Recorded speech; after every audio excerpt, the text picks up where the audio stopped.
Merchants chamber of Uttar Pradesh के 90 वर्ष पूरे होने के अवसर पर आयोजित इस समारोह में मंच पर प्रमुख रूप से उपस्थित उत्तर प्रदेश की राज्यपाल महोदया श्रीमती आनंदीबेन पटेल जी, विधानसभा अध्यक्ष श्री सतीश महाना जी, मर्चेंट्स चैम्बर के अध्यक्ष श्री अतुल कनोडिया जी, पूर्व सांसद श्री महेंद्र मोहन गुप्ता जी, विशिष्ट अतिथिगण, देवी और सज्जनों, सभी को नमस्कार। Merchants chamber of Uttar Pradesh के 90 वर्ष पूर्ण होने के अवसर पर इस संस्था से जुड़े आप सभी लोगों को मेरी हार्दिक बधाई और शुभकामनाएं। मुझे लगता है कि जिस संस्था को भारत के प्रधानमंत्री, प्रथम प्रधानमंत्री जवाहरलाल नेहरू और प्रथम महिला प्रधानमंत्री श्रीमती इंदिरा गांधी और उसी के साथ साथ प्रथम महिला राष्ट्रपति श्रीमती प्रतिभा देवी सिंह पाटिल जैसे महान व्यक्तित्व के लोगों ने संबोधित किया हो, ऐसी संस्था के कार्यक्रम में भाग लेना मैं अपना सौभाग्य समझता हूं।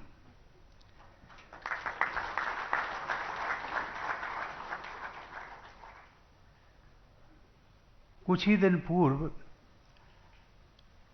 लगभग 10 दिन पहले, प्रतिभा देवी सिंह पाटिल जी का नाम आया, इसलिए मैं एक संस्मरण आपके साथ साझा करना चाहूँगा।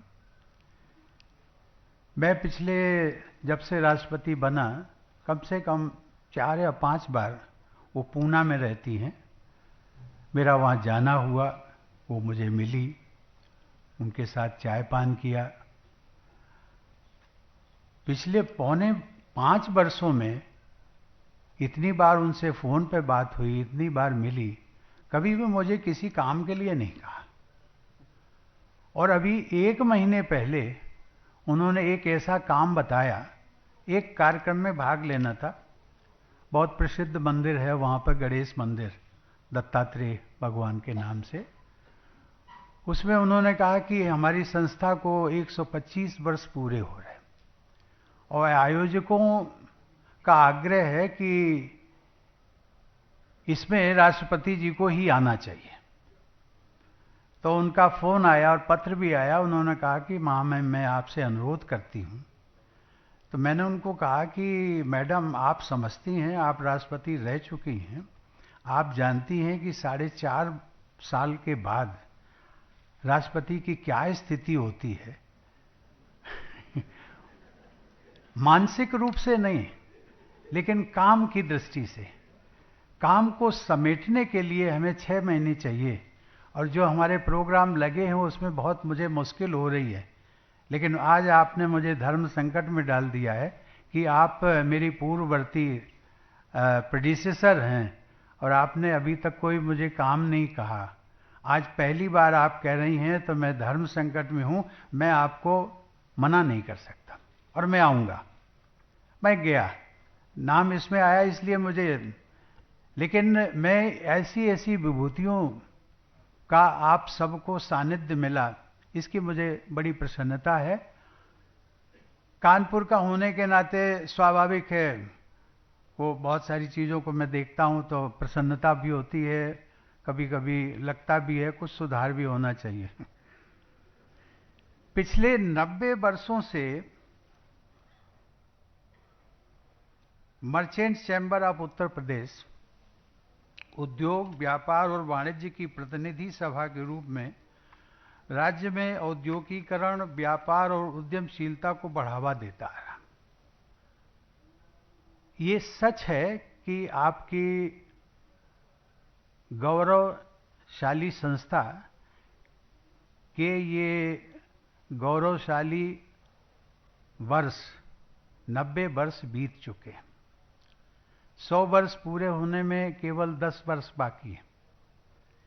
ये संस्था व्यापार और उद्योग जगत तथा राज्य और देश की नीति निर्माताओं को आपसी समन्वय के लिए एक मंच प्रदान करती रही। इस संस्था द्वारा समय समय पर विभिन्न मुद्दों पर भारत सरकार और उत्तर प्रदेश की राज्य सरकार को दिए गए सुझाव नीति निर्धारण में अत्यंत सहायक सिद्ध होते रहे। मैं उत्तर प्रदेश के आर्थिक विकास में योगदान देने के लिए merchant chamber of Uttar Pradesh के सभी वर्तमान और पूर्व पदाधिकारियों की सराहना करता हूं। और सचमुच में अगर देखा जाए, किसी समय कानपुर पूरे उत्तर प्रदेश की औद्योगिक नगरी कहलाता था, थी भी।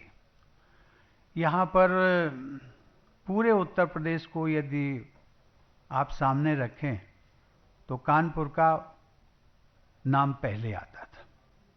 आज वो स्थिति नहीं है, लेकिन पुनः मुझे लगता है कि शायद ये जिम्मेदारी अब आपकी संस्था पर ज्यादा आ गई है।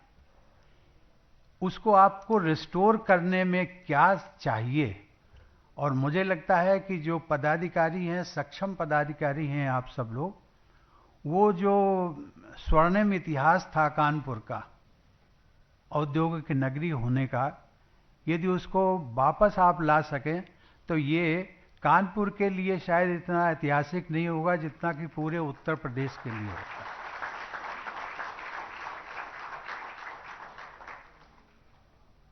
आपकी संस्था बहुत बड़ी संस्था है, पुरानी संस्था है।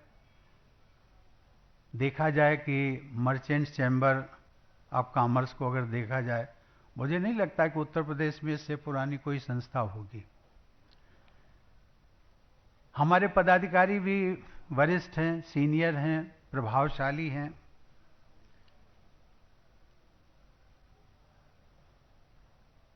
यहाँ की इसको मैं लाइटर मोड में ले रहा हूँ, बहुत सीरियसली मत लेना। हमारी जो कुर्सियाँ रखी हैं वो भी बहुत भारी हैं। उनको हिलाने डुलाने में काफी परिश्रम करना पड़ता है। लेकिन मैं चाहूंगा, ये जो मैंने आपसे निवेदन किया है, मैं चाहूंगा, जब यहाँ का मैंने प्रोग्राम के लिए स्वीकृति दी थी तो मैंने आयोजकों को कहा था कि आप कार्यक्रम कहीं दूसरी जगह करिए। इसलिए क्योंकि इस हाल में मैं पहले आ चुका हूँ, लगभग 2 बार आ चुका हूँ, 2 या 3 बार। मैंने कहा कि छोटा सा हाल है और अच्छा होगा कि किसी बड़े हाल में। लेकिन जब मुझे बताया गया कि नहीं साहब, एडामेंसी है, उन्होंने कहा कार्यक्रम हम यहीं करेंगे, तो मैंने कहा कार्यक्रम करिए, हम जरूर आएंगे। एक बार हमने हाँ कर दिया, कहीं पर भी करें। लेकिन मुझे लगता है कि आप बड़े उद्यमी हैं, आपकी सोच बड़ी है, दिल बड़ा है। मुझे लगता और इससे थोड़ा सा आप अपना बड़प्पन दिखाइए और ये रहने दीजिए। इसको ये रहेगा, ये तो ऐतिहासिक बिल्डिंग है, इसको कहीं किसी को देना नहीं है, इसका उपयोग भी करना है। लेकिन इससे एक बड़ा भवन, ऑडिटोरियम आपकी संस्था का बने तो मुझे लगता है कि बहुत खुशी की बात होगी। जितने भी उद्यमी इससे जुड़े हुए हैं, बहुत सारे लोगों को मैं व्यक्तिगत रूप से जानता हूं। मैंने देखा है कि उनकी जो कोठियां हैं वो इससे बड़ी बड़ी हैं। लेकिन मेरा अभिप्राय इंप्रूवमेंट की दृष्टि से है, इसको आप अन्यथा ना लें। एक मैं और ऑब्जर्वेशन में शेयर करना चाहूंगा अध्यक्ष जी। मैंने सारे पदाधिकारियों की सूची जो पिछले पास्ट प्रेसिडेंट्स थे मैं देख रहा था, अभी बड़े सरसरी तौर पर देखा मैंने। मुझे भी किसी भी, शायद हो सकता है गलती हो, मैं उसके लिए माफी भी मांग लूंगा, लेकिन मुझे किसी महिला अध्यक्षा का मुझे उसमें नाम नहीं दिखा। मैं चाहता हूं, आज ये महिला सशक्तिकरण की बात नहीं है, दे आर इक्वल। और मुझे लगता है समाज की कार्यशैली में कभी कभी हमारी बहनें जो होती हैं, हमारी बेटियां हैं, वो पुरुषों की तुलना में आगे हैं। आज महिलाओं की वो स्थिति नहीं है जो कि 50 वर्ष पूर्व हुआ करती थी। आज लेजिस्लेटिव असेंबली हो, चाहे पार्लियामेंट हो, चाहे और ये उद्योग हो, उद्योग में मैंने देखा है बहुत सारी। मुझे लगता है कि मैंने संकेत दिया है कि शायद आप आगे कभी, जब भी, मैं ये नहीं कह रहा हूं कि अगली बार बना दीजिएगा, लेकिन कभी न कभी उनको मौका मिले तो मुझे लगता है कि बहुत अच्छी बात होगी। क्योंकि हम सब लोग एक मेल डोमिनेटेड सोसाइटी में रहते हैं, स्वाभाविक है, वो एक संस्कार हम सब लोगों के पड़े हुए हैं। अभी हमारी 2 बहनों को बुलाया गया और बहुत अच्छा अनुकूल वातावरण था, लेकिन फिर बीच में टोक दिया। बहनों द्वारा स्वागत किया जाना था हमारी महामहिम राज्यपाल महोदया का, लेकिन फिर भी वहां पर भी मेल डोमिनेटेड सोसाइटी, नहीं, वो प्रोटोकॉल है, राष्ट्रपति का पहले होना चाहिए।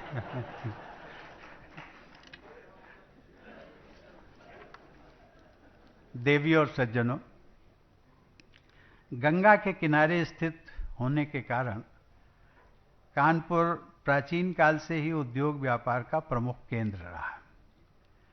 कानपुर की महत्वपूर्ण भौगोलिक स्थिति और गंगा नदी के रूप में सुलभ यातायात के साधन को देखते हुए ब्रिटिश सरकार ने भी यहां पर उद्योगों को बढ़ावा दिया, जिससे इस शहर की मैनचेस्टर ऑफ द ईस्ट और leather city of the world के रूप में पहचान बनी। लेकिन यही औद्योगिक विकास कानपुर और गंगा के प्रदूषण का प्रमुख कारण भी बना। भारत सरकार नमामि गंगे मिशन के तहत गंगा को साफ और स्वच्छ बनाने के लिए प्रयत्नशील है, लेकिन इस मिशन की सफलता के लिए सभी भागीदारों का सहयोग होना बहुत आवश्यक है। यहाँ के उद्योग और व्यापार जगत से ये अपेक्षा की जाती है कि वे प्रदूषण की समस्या को मिटाने में सहयोग करते हुए कानपुर और गंगा को स्वच्छ बनाने में अपना योगदान देंगे। आज जलवायु परिवर्तन एक विकराल समस्या के रूप में हमारे सामने है।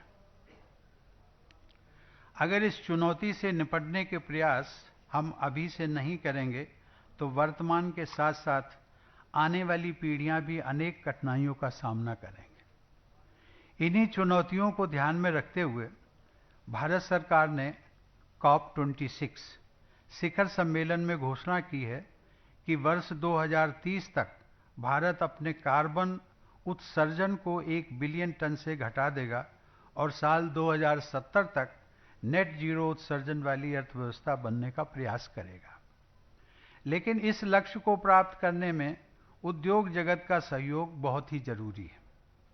विश्व भर की अनेक कंपनियां जीरो कार्बन अर्थव्यवस्था में अपना योगदान दे रही हैं। अतः मैं यहां पर उपस्थित उद्योग व्यापार जगत के सभी प्रतिनिधियों से अपेक्षा करूंगा कि वे न सिर्फ वर्तमान में चल रहे उद्योगों में प्रदूषण कम करने की दिशा में कार्य करेंगे, बल्कि ऐसे नए उद्योगों को स्थापित करने में भी सहयोग करेंगे जो पर्यावरण के अनुकूल हों। मुझे पूरा विश्वास है कि यहाँ के प्रतिभाशाली छात्रों का कौशल, आप लोगों की व्यावसायिक क्षमता और उत्तर प्रदेश के मेहनती नागरिक मिलकर इस कार्य को संभव बना सकते हैं। Climate change is a global problem और इसको शायद अभी हम लोग या हमारी जो पीढ़ी है इतना उसको विकराल रूप उसका देख नहीं रही है, लेकिन मैं एक आपको उदाहरण देता हूं। हम लोगों ने सुना है कि यूरोपियन कंट्रीज जो है वो वहां सर्दी होती है, बहुत सर्दी होती है। इसका अनुभव 3 वर्ष पहले जब मैं स्विट्जरलैंड गया तो वहां मैंने देखा, स्वाभाविक जो धारणा थी कि ये ठंडा मुल्क है, लेकिन वहां पर टेम्परेचर 38 to 40 डिग्री, जो कि यहां कानपुर में कभी कभी होता। एक जगह वो मैं केवल आपको इसलिए आगाह करने की दृष्टि से कि उसकी विकरालता कितनी सामने आने वाली है। उन्होंने एक कुछ जगह ले जाना चाहते थे एक डेलीगेशन को। हम गए उनके साथ एक स्विट्जरलैंड की राजधानी के बाहर करीब 30 किलोमीटर की दूरी पर वहां ले गए और वहां से सामने उन्होंने दिखाया कि एक ग्लेशियर्स हैं और उन ग्लेशियर्स में वो ग्लेशियर्स की दूरी 10 किलोमीटर, लेकिन वहां पर जहां हम गए वहां पर ठंडक का कोई महसूस नहीं हो रही। उनको हमने कहा कि इससे तो हमारा इंडिया अच्छा है, वहां हमारी बर्फबारी अगर शिमला में होती है तो उसकी नेक्स्ट 6 घंटे बाद या 8 घंटे बाद उसकी जो असर होता है वो आपको दिल्ली में दिखता है और कानपुर में भी 12 घंटे या 14 घंटे बाद दिखाई पड़ता है। लेकिन यहाँ ग्लेशियर सामने है लेकिन उसकी ठंडक नहीं महसूस हो रही।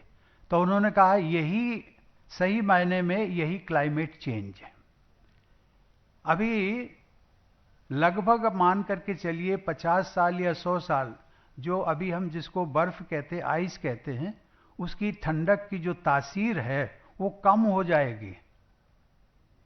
ये सिचुएशन एक आने वाली है और इसके लिए जरूरी क्या है? आज जरूरी ये है कि हम पर्यावरण के साथ जितना चल सकें, जितना हम प्रकृति के साथ चल सकें। अभी हम डिपेंडेंट होते जा रहे हैं मैकेनिकल सिस्टम पर, एयर कंडीशंस पर, जो कि बिल्कुल प्राकृतिक चीजों से विपरीत है। उन पर हम निर्भर होते जा रहे हैं और उसके कारण हमारा जो फिजिकल कंडीशंस है, फिजिकल हेल्थ है, वो भी हमारी डिटेरियोरेट होती जा रही। ये कहीं ना कहीं इन विषयों पर भी मैं चाहूंगा कि जो हमारा बौद्धिक वर्ग है वो इस पर भी ध्यान दे और इस पर चर्चाएं होनी चाहिए, इसके आगाह करना चाहिए लोगों को आगे इससे क्या नुकसान क्या होने वाले। देवी और सज्जनों, उत्तर प्रदेश प्राचीन काल से ही उद्योग और व्यापार का प्रमुख केंद्र रहा। यहाँ के घरेलू, लघु और कुटीर उद्योग अपने उत्पादों के लिए विश्व प्रसिद्ध हैं। चाहे वे लखनऊ का चिकन हो या वाराणसी का सिल्क, मुरादाबाद का पीतल हो या भदोही का कारपेट, अपने गुणवत्ता और कारीगरी के लिए दुनिया भर में जाने जाते हैं। इस राज्य का प्रत्येक क्षेत्र किसी न किसी विशेष उत्पाद के लिए जाना जाता है।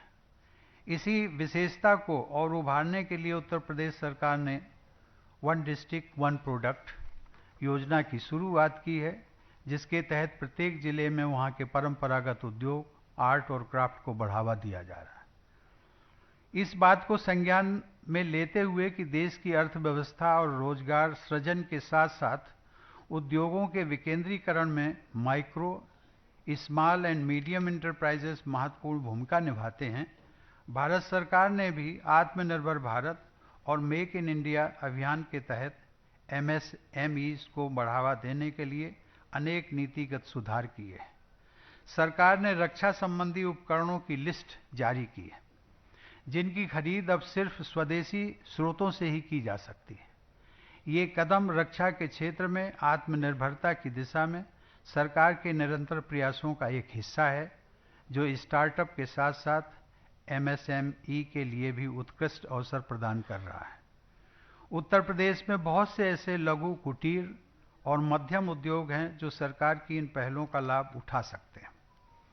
राज्यपाल महोदया आनंदीबेन पटेल जी के मार्गदर्शन में और मुख्यमंत्री योगी आदित्यनाथ जी के कुशल नेतृत्व में उत्तर प्रदेश सरकार राज्य में निवेश बढ़ाने, रोजगार सृजन और प्रदेश के सतत विकास के लिए अनेक कदम उठा रही है।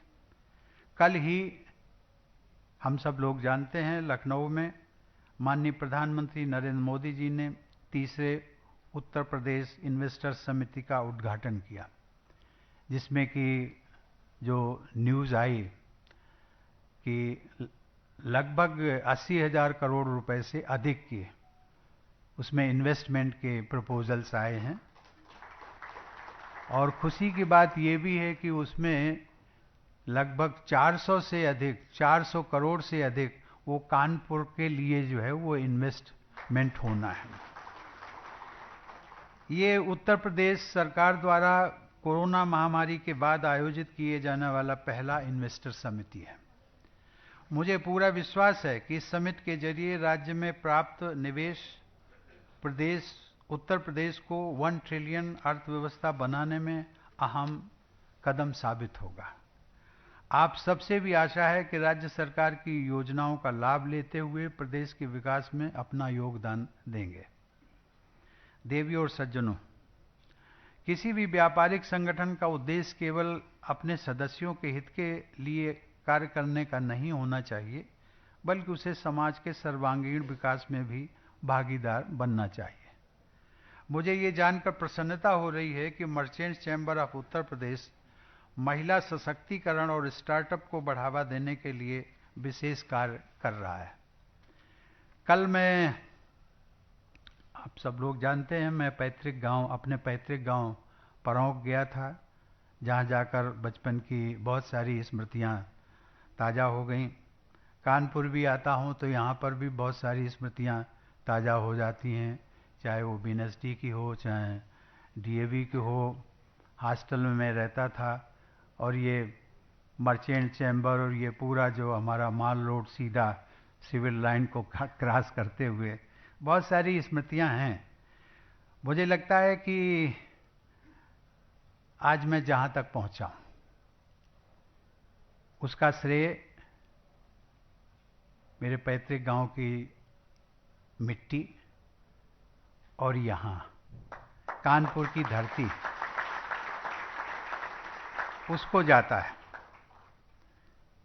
और यहाँ के लोगों का जो स्नेह और आशीर्वाद मुझे बचपन से मिलता रहा।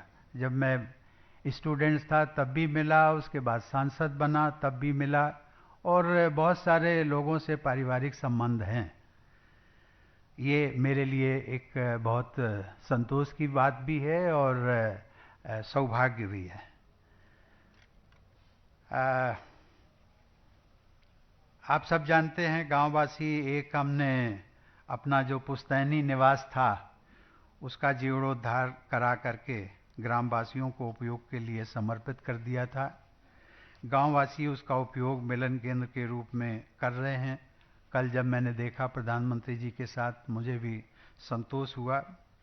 मुझे लगता है कि जिस कानपुर की धरती के आशीर्वाद ने मुझे यहाँ तक पहुँचाया, उसके लिए मैं आज और आने वाले कल जो कुछ भी मैं कर सकूं वो कम होगा। इस संदर्भ में मुझे कुछ ऐसे गांवों का भी स्मरण आता है, दूसरे प्रदेशों के, जहां पर मेरा जाना हुआ था।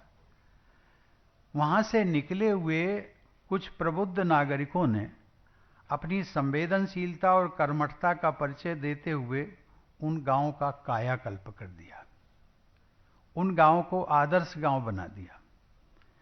मैं यहां इस बात का उल्लेख इसलिए कर रहा हूं कि आप सब लोग जो यहां बैठे हुए हैं, आपका भी संबंध किसी न किसी गांव से जरूर होगा। या तो आपका पैतृक गांव होगा, या फिर कहीं न कहीं किसी न रिश्ते से जुड़ा होगा। आप सब लोग सुविधा संपन्न भी हैं, अतः विकास यात्रा में जो लोग आपसे पीछे रह गए उनके लिए कुछ करने की हम सब की जिम्मेदारी बनती है। मैं आप लोगों से भी उम्मीद करूंगा कि आप लोग गांव में जाएंगे और उनके सामाजिक और आर्थिक विकास में अपना योगदान देंगे। हो सके तो आप लोग व्यक्तिगत रूप से या समूह बनाकर एक गांव अथवा कुछ अलग गांव को अडॉप्ट करें और उनके सर्वांगीण विकास में अपना योगदान दें। जब हम कहते हैं कि ये कंसेप्ट जो है वो एक है, we have to give back to the society, whatever we are, wherever we are due to the contribution of the society at large. मत भूलिए, उद्योगपति हैं, उद्यमी हैं, बहुत अच्छी बात है। कभी कभी मैं आप अधिकारियों को जो मुझे कॉल ऑन करते हैं, मैं उनको भी कहता हूं कि कभी भी मत भूलना, you have to give back to the society wherever you are.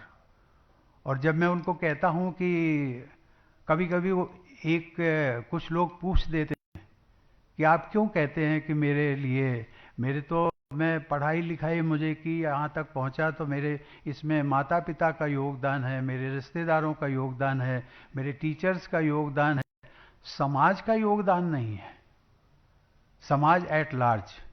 तो मैं उनको याद दिलाता हूँ कि आप मुझे एक बात बता दीजिएगा, you have now become an, एक एग्जाम्पल देता हूँ, you have now become an officer of elite class, may be IAS, IPS या किसी उच्च अधिकारी।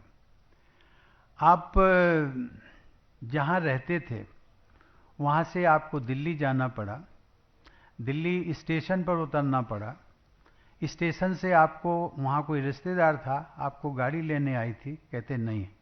मैंने कैसे गए? टैक्सी से। मैंने कहा यदि टैक्सी वाला मना कर देता तो आपका इंटरव्यू छूट सकता था? हाँ छूट सकता था। तो मैंने कहा आप उसके आपने नहीं, उसको हमने पेमेंट किया है। भूल जाइए, आपने जो उसकी सेवाओं का उपयोग किया है इसलिए पेमेंट किया है। लेकिन अगर वो भी फ्री है, वो भी कह सकता था कि नहीं साहब मैं नहीं जाऊंगा, और सभी टैक्सी स्टैंड वाले अगर मना कर देते, do you think would you have been able to appear for your interview? कहते नहीं। तो मैंने कहा उनके कंट्रीब्यूशन को आप क्यों नहीं रिमेंबर करते हो? उन टैक्सी वालों के कंट्रीब्यूशन को आप क्यों नहीं रिमेंबर करते हो कि उन्होंने भी आपको आईएएस बनने में कहीं न कहीं जो है आपको मदद दी है। और इसलिए मैं कहते हैं we will have to give back to the society. Society means आप पड़ोसी, आप जो जरूरतमंद है उसको, कहीं भी आपको दिखे yes such person needs my help, आपको जितना भी कर सकते हैं, जो भी कर सकते हैं वो करिए। वो रिश्तेदार भी हो सकता है, करिए। हालांकि कारपोरेट सोशल रिस्पॉन्सिबिलिटी यानी सीएसआर, जिसको हम सब लोग जानते हैं, ये शब्द आधुनिक सभ्यता की देन है, लेकिन व्यापारिक समूहों द्वारा सामाजिक कल्याण के कार्य करने की हमारी पुरानी परंपरा रही है, भारतीय संस्कृति का एक हिस्सा है। अनेक ऐसे वर्णन मिलते हैं जहां व्यापारी अपने अर्जित धन का कुछ हिस्सा जन कल्याण के कार्यों के लिए अलग रखते थे, आज भी रखते हैं। इस प्रकार कमाए गए धन का कल्याणकारी कार्यों में उपयोग करना भारतीय परंपरा का एक हिस्सा रही है। मुझे विश्वास है कि आप सब भी इस परंपरा का पालन कर रहे होंगे। कल मेरा संत कबीर की निर्वाण स्थली मगहर जाने का कार्यक्रम है। आज मैं यहां से गोरखपुर जा रहा हूं, जहां उस महान संत को मगहर में, जहां उस महान संत को नमन करने का अवसर मुझे प्राप्त होगा। मैं आप लोगों के बीच कबीर अमृत वाणी से एक दोहे का उल्लेख करना चाहूंगा। उसमें कहा है कि धन रहे ना जोबन रहे, जोबन मीन्स यौवन, युवावस्था, रहे न गाम न ठाम, कबीर जग में जस रहे, कर दे किसी का काम।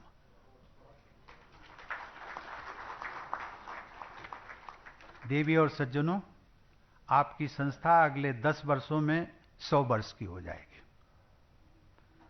उसकी खुशी जितनी आपको है उससे ज्यादा मुझे भी है।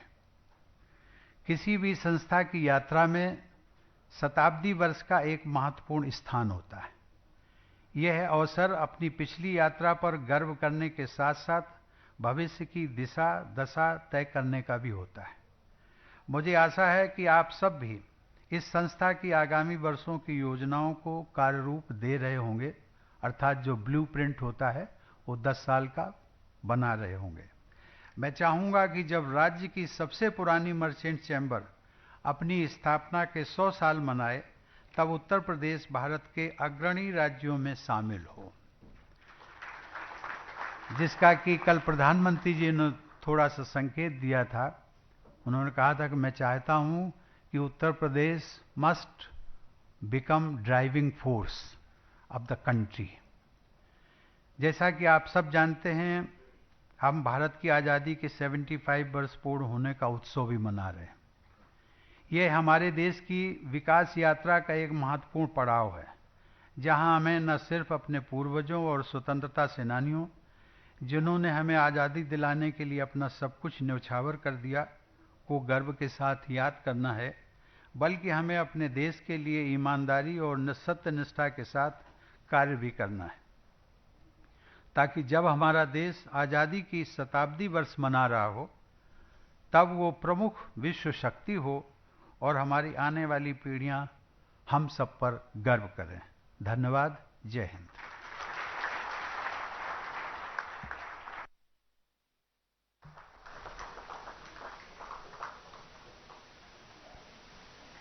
हम सभी श्रद्धापूर्वक महामहिम राष्ट्रपति महोदय का नमन करते हैं। उनके आशीर्वचन हम